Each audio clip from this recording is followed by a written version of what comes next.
vous allez bien. Moi, ça va. Dieu fait grâce. On ne se plaint pas, comme d'habitude. Je vous retrouve aujourd'hui pour une petite vidéo. Enfin, petite. J'espère qu'elle sera petite. Mais en fait, je vous retrouve pour une petite vidéo rentrée d'école. Je voulais m'adresser aux petites sœurs, aux jeunes filles, aux ados, on va dire entre 12, 13, 14, 15, 16, 17, même 18 et même plus. Mais vraiment, c'est pour ceux qui préparent leur rentrée. Il y en a qui sont même déjà rentrés. Il y en a qui préparent encore la rentrée. Ça dépend de où vous êtes. Il y a certaines choses que tu dois, ça dépend de toi, mais que moi j'estime que tu devrais savoir parce que c'est important en tant que jeune fille de connaître ces choses. Il y en a qui, leurs parents ont cette facilité de communiquer de ce genre de choses. Il y en a qui pensent que leur fille est encore petite pour apprendre ceci, pour apprendre cela ou quoi que ce soit, donc qui n'en parlent pas forcément. Et il y en a qui vont apprendre par les copines, par des livres ou quoi, des vidéos, de je ne sais pas, mais qui n'apprennent pas forcément les bonnes choses. Tu vois ce que je veux dire? Donc moi, aujourd'hui, en tant que grande sœur, je me propose de vous parler de certaines choses qui m'ont moi-même, entre guillemets, tracassée, tu vois. Surtout en plus que moi, j'allais à l'école au Congo et qu'il faisait soleil. Bref, je passe tout de suite dans le vif du sujet. Première chose, je voulais vous parler des soins. En tant que jeune fille, quand je dis petite fille, tu vois, petite fille, jeune fille, petite sœur, ce que tu veux, le prenez pas mal si des fois je dis petite fille ou quoi, mais vraiment, je parle à mes petites sœurs, d'accord? Donc, le premier sujet que je voulais aborder avec vous, c'est l'hygiène intime. Moi, j'estime que déjà à partir de 12 ans, 13 ans, il faut savoir un minimum prendre soin de son minou. C'est pas quand tu auras 17 ans, 18 ans, 19 ans, 20 ans que tu vas venir apprendre comment prendre soin de toi. C'est déjà dès l'adolescence, préadolescence même, que normalement les parents doivent apprendre aux petites filles comment prendre soin d'elles. Donc, ce que je voulais que tu saches déjà, avant toute chose, c'est que ton minou se nettoie tout seul. Au cas où tu ne le saurais pas, le minou a des super pouvoirs. Parce que moi, par exemple, quand j'étais ado, j'ai entendu des trucs comme quoi il fallait bien se nettoyer le minou à l'intérieur. Ça, vraiment, c'est non. It's a no. Il se nettoie tout seul. Donc, tout simplement, à l'intérieur, à l'intérieur, il y a des bonnes bactéries qui viennent combattre tous les jours les mauvaises bactéries pour que cette zone-là reste toujours clean. Tu vois? Donc, tu n'as pas besoin de nettoyer à l'intérieur. Sauf que la vulve, donc la zone extérieure, elle transpire, c'est une peau, hein, c'est la peau, c'est la peau comme ici, comme sous les aisselles. Donc, elle a besoin d'être nettoyée. Du coup, pour nettoyer ta vulve, avant tout ce que tu peux entendre, parce que j'en ai entendu des choses, on met tout et n'importe quoi là, alors que tu n'as pas besoin de l'eau claire, propre et froide.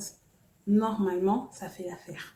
Avec des mains propres, tu viens bien nettoyer sans l'agresser, tu viens bien nettoyer, tu nettoies bien entre tous les plis. Bon, normalement, le savon que tu utilises pour ton corps, si c'est pas un savon antiseptique ou agressif ou quoi que ce soit, si c'est une gel douche classique et tout, tu peux nettoyer à l'extérieur, bien sûr, ton minou avec, mais si tu peux avoir un gel intime, un savon intime, c'est toujours bien. Mais si tu es petite, je te conseille, si tu tombes sur cette vidéo, je te conseille de t'en parler à ta mère pour acheter les produits avec elle. Parce que moi, j'estime que c'est mieux d'acheter vos produits intimes en pharmacie. Ce qu'il faut juste que vous reteniez, c'est que en aucun cas, mettre son doigt à l'intérieur. T'as pas besoin.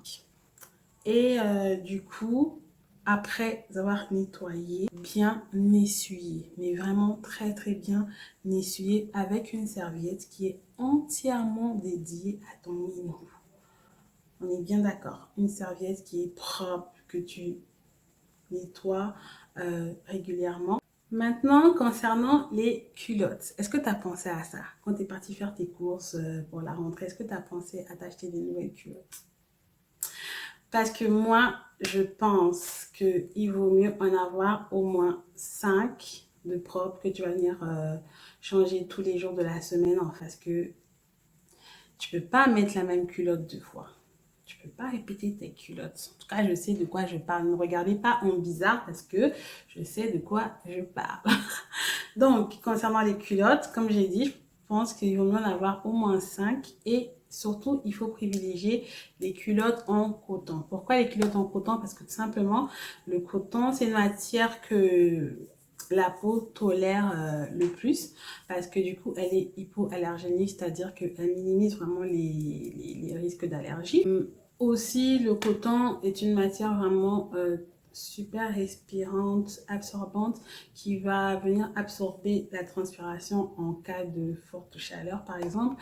Même si ici, je sais qu'on va à l'école en hiver, mais on est tout le temps, enfin, je sais pas, mais tu sais pas, ton pantalon et tout, là-bas, c'est serré, donc tu peux transpirer, si jamais.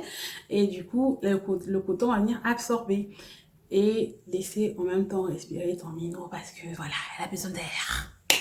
Voilà, prochain sujet que je voulais aborder avec vous, c'est concernant les chaussures qui puent. Franchement, on ne veut pas de ça. Parce que, franchement, l'odeur c'est répugnant. Imagine, tu as tes chaussures qui te serrent, qui te font mal et tout. Tu as besoin de les enlever. Toute la classe en peste. En plus, tu ne peux pas camoufler cette odeur-là. Tout le monde saura que ça vient de toi. Donc, les chaussures qui puent là, non, hors de question. Donc moi, mon petit conseil, encore une fois, il vaut mieux avoir au moins 5 chaussettes propres que tu viens changer tous les jours. Tu peux porter les mêmes chaussettes 2 fois, mais jamais plus. Ce que j'ai constaté, ce que j'ai compris, moi, avec le temps, c'est que les chaussures qui puent, c'est surtout à cause des chaussettes qui sont sales. Tes chaussettes vont venir absorber la transpiration et plus tu vas les répéter, plus ça va puer en fait. Donc il faut que tu changes tes chaussettes tous les jours. Quand tu enfiles tes chaussettes, si tu as du talc, tu peux mettre du talc à l'intérieur, surtout si tu sais que tu as tendance à transpirer des pieds. Tu peux mettre du talc à l'intérieur et porter tes chaussettes ensuite. Le talc va venir absorber la transpiration et ça va minimiser en fait les odeurs. On va parler des odeurs corporelles, surtout les odeurs au niveau des aisselles. Oh, mon Dieu, c'est ma hantise. C'est hors de question qu'une jeune fille, même un jeune garçon, mais là, comme je m'adresse aux jeunes filles, je vais plutôt dire qu'une jeune fille, qu'une petite fille, parce qu'à partir de 12 ans, ça commence déjà, tu vois. Et donc, moi, je trouve que, voilà, une jeune fille ne peut pas sentir les aisselles. C'est quoi ces histoires, hein? Donc, moi, ce qu'il faut que tu saches, c'est que les odeurs au niveau des aisselles sont causées par les bactéries. Et en fait, quand tu transpires, ce qui est naturel, quand tu transpires, avec la chaleur, l'humidité, etc., les bactéries viennent se développer en fait sous ton aisselle. Et quand tu nettoies pas bien, ils s'accrochent, ils s'installent et ensuite ça pue, tout simplement. Donc toi, ce qu'il faut que tu fasses, c'est qu'il faut que tu brosses, il faut que tu nettoies bien tes aisselles à l'aide d'un gant, tout simplement. Tu frottes bien tes aisselles avec du savon. Et après avoir bien frotté tes aisselles, ce qu'il faut que tu saches aussi, c'est qu'il faut toujours essuyer. Parce qu'en fait, humidité égale à bactéries. Et bactéries égale à odeur, en fait. C'est pour ça que il y en a qui sentent les aisselles, mais qui se lavent tout le temps, en fait. Donc, on ne comprend pas. Petite astuce, tu prends la moitié d'un citron, tu viens faire des petits trous. Ensuite, tu rajoutes du bicarbonate de soude, c'est le bicarbonate qu'on a dans la cuisine, hein, que tu rajoutes. Ça va faire une petite mousse comme ça, c'est normal. Et ensuite, tu prends le citron, tu frottes bien tes aisselles avec. Donc, tu frottes, tu frottes, tu frottes, tu prends ton temps, tu frottes. Et ensuite, tu viens te laver le corps. Mais tu laisses, en fait, quand tu frottes, tu laisses reposer quelques minutes. Moi, franchement, des fois, je dors avec. Je prends plutôt ma douche, je frotte mes aisselles, je dors avec et je nettoie le lendemain. Maintenant, si tu n'as pas le temps, tu peux juste attendre 10 minutes, 15 minutes, c'est déjà ça. Tu frottes bien et ensuite, tu rinces et tu essuies. Surtout pour ceux qui ont des poils, parce que tu n'es pas du tout obligé de raser tes poils, mais juste il faut que tu saches que les poils, c'est un nid en fait pour les bactéries. Donc, ils s'accrochent bien, bien, bien, bien sur les poils. Donc, surtout si tu as des poils, c'est astuce. Et pour toi, nettoie très, très, très, très bien tes aisselles parce que qui veut, qui veut d'une copine, surtout qu'on est ado, hein, qui veut d'une copine en classe qui veut côtoyer une collègue qui pue des aisselles. C'est très dérangeant. Et même pour toi-même, euh, la mauvaise haleine. Waouh! Ça encore, c'est quelque chose. Qui veut avoir une copine qui pue de la bouche? Pourquoi tu te ramènes avec une mauvaise haleine en cours? Pourquoi tu ne prends pas soin de ta bouche? Je sais pas, mais une collègue qui pue de la bouche, on a tendance à l'éviter. On ne veut pas qu'elle parle trop avec nous parce que ça sent mauvais et c'est désagréable. Pour avoir une haleine fraîche, c'est très simple. Déjà, sachez que, encore une fois, c'est ces pestes de bactéries qui sont responsables des odeurs. Il faut surtout très très bien nettoyer sa bouche et quotidiennement. Ça veut dire tous les jours, il faut brosser ses dents. Si pas 2 fois, en tout cas 1 fois par jour, il faut nettoyer sa bouche et insister au niveau de la langue parce que c'est là en fait que elles viennent se nicher. N'hésitez pas à aller bien au fond parce que comme au fond il y a là il fait sombre en fait, ben, les bactéries s'y prolifèrent beaucoup plus que tu vois ce que je veux dire. Donc n'hésite pas à aller bien au fond pour bien nettoyer ta langue et bien rincer.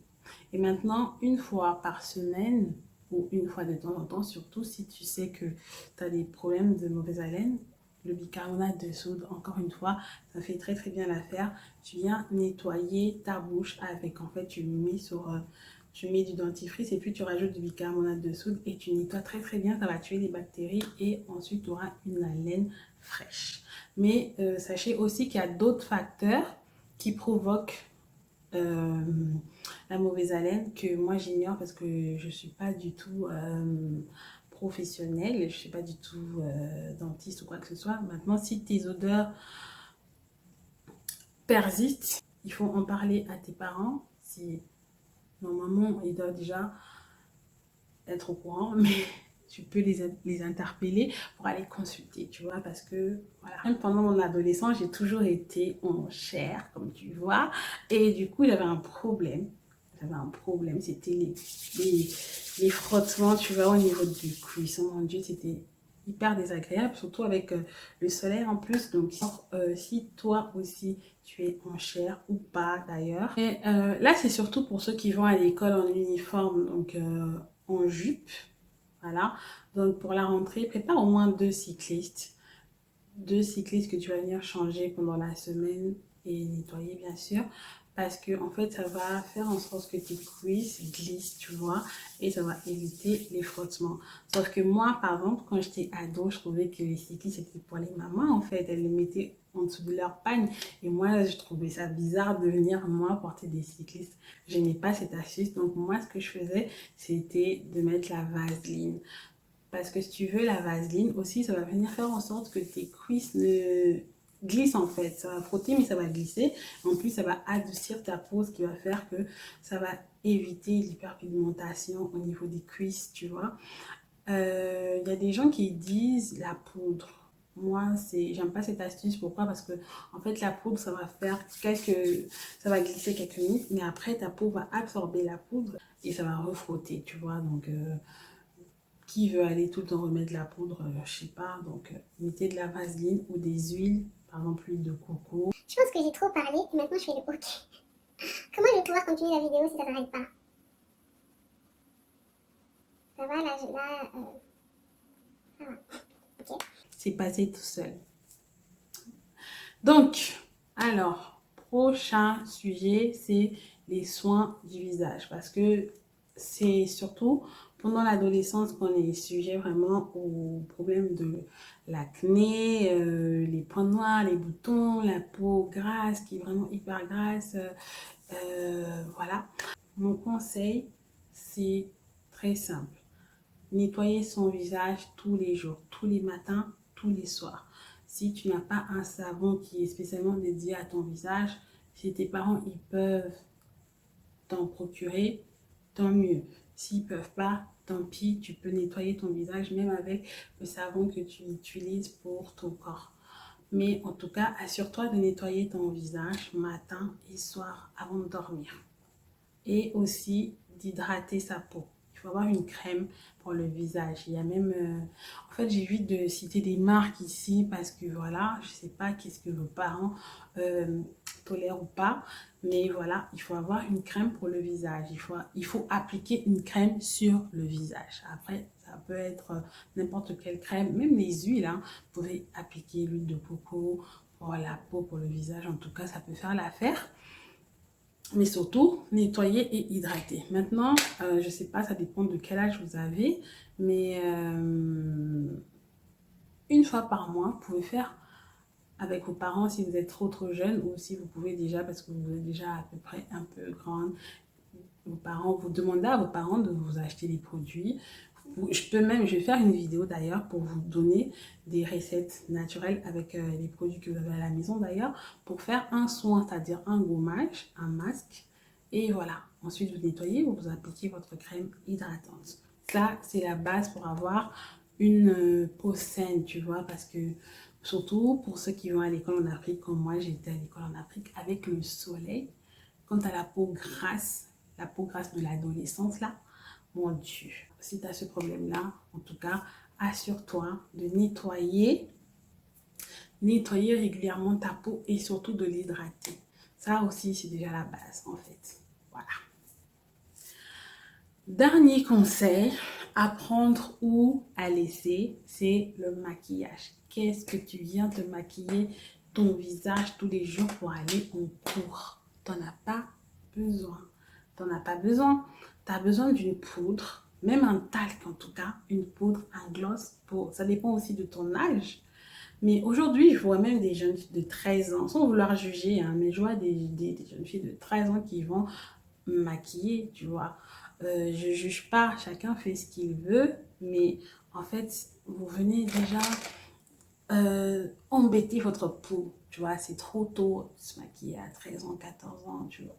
C'est trop tôt. Maintenant, si vraiment, et que vous pouvez, par rapport à vos parents, et que vous voulez une poudre, un gloss, tracer les sourcils, ça dépend aussi de ton âge, ça fait l'affaire en fait, parce que le fond de teint, l'anti-cerne, la poudre, le contouring, le blush, l'highlighter, tout ça, en fait, c'est des matières que tu poses sur ta peau et si tu prends pas soin par derrière, eh ben, tu es sujette aux problèmes de peau. Et qu'est-ce que tu veux te provoquer tout ça à l'adolescence? Surtout pour ceux qui vont à l'école en Afrique, le soleil qui fait quand tu sors des cours avec le maquillage, la transpiration qui dégouline, c'est moche, c'est sale, tout simplement. Donc, faites ce que vous voulez. Mais moi, je vous conseille d'attendre le week-end. Si vraiment vous aimez trop le maquillage comme moi, j'aimais trop le maquillage. Mais je n'allais pas à l'école maquillée. Et je sortais même pas maquillée. Mais vraiment, si vous pouvez sortir maquillée, attendez le week-end. Comme ça, vous faites votre maquillage au calme. Mais pour aller en cours, franchement, le strict minimum suffit. Voilà. Il fallait que je le dise. Donc voilà, c'était mes petits conseils à prendre en compte en tant que jeune fille adolescente pour cette rentrée, pour la rentrée. On veut être fraîche, propre, ne pas embêter les collègues, tu vois.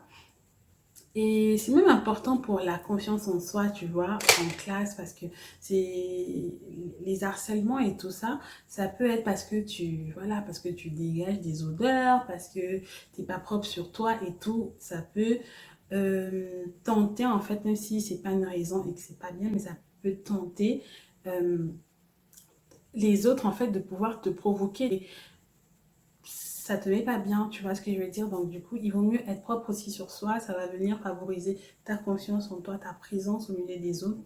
Et voilà, c'est très important. Prenez soin de vous, mes petites sœurs. Maintenant, une dernière chose que j'allais vous dire, c'est n'oubliez pas de briller. Mais briller, briller, briller, briller dans tout ce que vous faites. Vous êtes à l'école pour réussir, réussissez parce que c'est pas possible en fait que en tant que femme, vous soyez rien demain. Tu vois ce que je veux dire? Donc, bon courage, bonne rentrée. Je vous envoie et beaucoup de bonnes vibes. Voilà.